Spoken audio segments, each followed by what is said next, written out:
Hai teman-teman semuanya, kembali lagi bersama saya Danila, umur saya 23 tahun. Saya masih perkenalkan diri ya, masih baru dan belum tahu apa-apa tentang ya akun YouTube. Terus dukung saya dengan cara seperti link di bawah ini. Oke teman-teman, jadi di video kali ini saya ingin membahas tentang bagaimana pengalaman saya datang ke Malaysia waktu saya ikut. Jadi dulu itu waktu aku mau mendaftar ke Malaysia ini untuk kerja. Jadi teman-teman saya yang udah di luar mendaftar itu sampai 6 bulan menunggu. Waktu itu kilang Globtronic namanya ya di KL. Dan waktu itu pendaftarannya orang-orang semuanya udah 6 bulan. Tapi ya mungkin nasib saya 1 bulan saja sudah selesai medical urus paspor dan juga interview semua saya lolos. Jadi saya lumayan baik mungkin ya. Jadi ya mungkin nasib saya baik, jadi saya bisa lolos masuk ke Malaysia ini dengan persyaratan yang sah. Jadi setelah dikabarkan kita berangkat tanggal 14 tahun 2014 untuk datang ke Malaysia ini, kita diberangkatkan sampai ke sini itu pagi. Dari sana itu jam 6 sampai di sini dari sana jam 6, di sini tuh jam 5. Jadi waktu itu kita berangkat ada 180 orang yang berangkat dari Indonesia sampai ke sini. Jadi waktu itu orang tuaku rencananya mereka mau mengantar aku sampai ke bandara, tapi karena pihak PT daripada Indonesia mengatakan tidak usah diantar karena mereka akan berangkat pagi, jadi nggak usah diantar. Terus setelah kita udah tahu mau berangkat, kita sampai di sini saya cuma dibekali 200.000 rupiah uang dibekalin sampai ke sini. Jadi setelah itu kita sampai di sini pukul 6 pagi kan, dari Medan sampai ke sini itu 1 jam. Dari sini ke sana cuma 40 menit, gak tahu lah apa perbedaannya ya kan, ini perbedaan cara terbangnya gitu ya. Jadi setelah itu kita sampai di sini pukul 6 pagi dan saya bersama teman-teman saya yang sudah pernah datang ke sini, kita masih tidur di bandara, belum ada jemputan daripada pihak kilang waktu itu. Jadi kebetulan kita menunggu sampai pukul 12 siang. Jadi waktu itu kita semuanya lapar, belum makan dari pagi. Dan teman-teman saya yang sudah pernah datang ke sini itu cuman mantan Malaysia gitulah ya kan, ngajak saya menukar uang rupiah ke ringgit dulu. Jadi saya ikut. Pertama-tama itu saya cuman bingung, waktu saya tukar uang itu mungkin sekitaran 65 ringgit. Jadi ditukar, saya bingung, bingungnya gimana ya, bingungnya itu kok uangnya gini gitu kan, uang Indonesia dan uang Malaysia itu berbeda loh teman-teman. Uang Indonesia itu saya rasa macam istimewa sedikit karena dia terbuat dari plastik dan lumayan cantik, ada bunga-bunganya gitu ya, seperti yang ada di sini. Nah, jadi setelah itu kita mau cari pop mie. Jadi di sini tuh bukan pop mie dibilang di sini, enggak. Di sini dibilang Maggi Cup tapi lengkap dengan airnya gitu kan. Karena mungkin saya dulu di Indonesia belum pernah makan Maggi Cup ini ya kan. Jadi saya masih bingung-bingung gimana cara pakai Maggi Cup-nya gitu kan. Jadi teman-teman saya yang ngajarin saya. Jadi setelah itu kita makan Maggi Cup itu, jadi udah siap makan, terus datang pihak SR untuk menjemput kita untuk mengantar kita ke tempat penampungan namanya sebelum kita masuk ke hostel. Jadi setelah itu waktu kita dipanggil untuk cek paspor, kita boleh keluar dari bandara untuk keluar ke Kuala Lumpur mau menuju ke penampungan. Jadi tempat penampungan itu namanya di Damansara dulu ya waktu di KL. Setelah dicop paspor, nama saya dipanggil. Nama saya kan di paspor itu Rotualo, dipanggil oleh pihak immigration. Mereka melihat saya macam terkejut.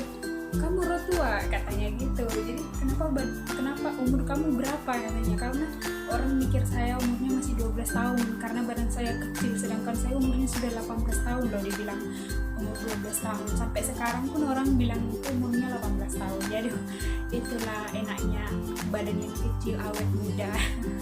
Ya basa-basi. Setelah itu kita dipanggil, kita udah keluar diantar di penampungan. Waktu itu saya belum tahu orang Bangladesh, orang Nepal itu seperti apa, aku nggak tahu. Jadi kita diletak di satu penampungan di rumah itu besar gitu kan, cuman rumah itu dibagi luar sebelah sana itu orang Bangladesh, dan sebelah sini kita semua orang Indonesia. Jadi waktu itu kita dibagi 3 tahap untuk penjemputan dari bandara, 3 tahap untuk penjemputan pengantaran ke hostel.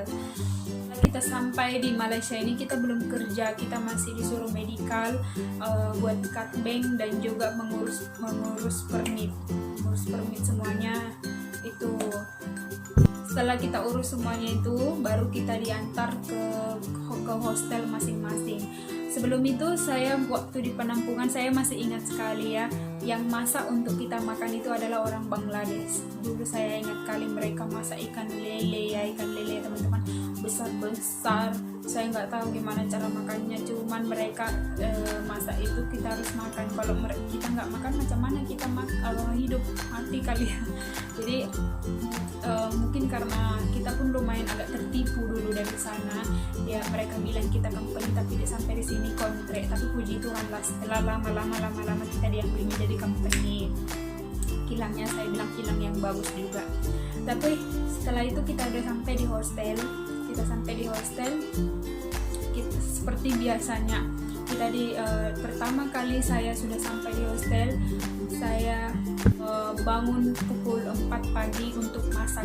Jadi saya goreng telur, saya masak nasi, saya makan. Jadi teman-teman saya semua tidur, saya kan nggak tahu mau ngapain ya kan, cuman teman-teman saya semuanya tidur, mereka tidak menghiraukan saya gitu ya kan. Jadi saya bangun, saya makan, saya bangunin teman-teman saya, terus teman-teman bilang, kamu kenapa mau cepat-cepat, biasa aja lah katanya gitu kan. Jadi aku namanya masih baru, nggak tahu apa-apa kan.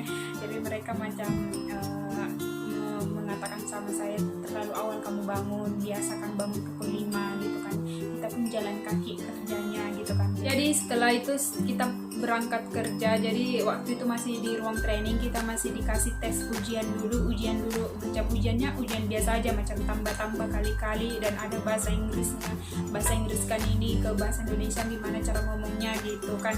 Itu dulu pertama-tama training di sini juga. Dan setelah itu kita diantar ke production untuk bagian-bagiannya, ada yang proses mesin, ada yang proses inspect, ada yang proses chemical gitu kan. Jadi itu tergantung jawaban ujian kita sampai di mana. Kalau ujian kita bagus, tempat kita pun lumayan berat bagi mereka, jadi lebih bagus nggak usah bagus.